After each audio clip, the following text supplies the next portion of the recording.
Comme vous le savez déjà, Méliodas est le chef des péchés capitaux et le dragon de la colère. Anciennement chevalier sacré de Danaphol ainsi que de Lyonès, son trésor sacré est l'épée démoniaque Lostvén, il est l'ancien leader des 10 commandements et surtout le fils du roi démon ainsi que le frère d'Estarossa et Zelbris, mais connaissez-vous vraiment son histoire ?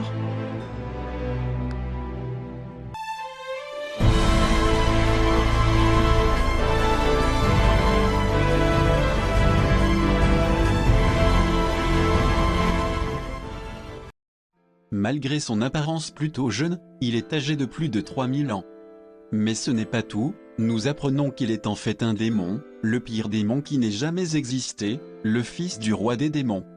Il a été entraîné par Chandler, un démon de rang supérieur, qui est le plus haut grade, et est également une moitié du démon originel, l'autre étant Cusack, maître de Zeldris.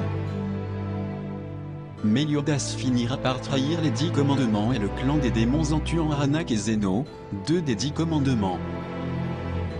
S'ensuivra un combat entre le roi des démons et Méliodas, ce dernier étant accompagné par Gloxinia, roi des fées, Dolor, roi des géants et surtout Elisabeth, la fille de la déité suprême du clan des déesses.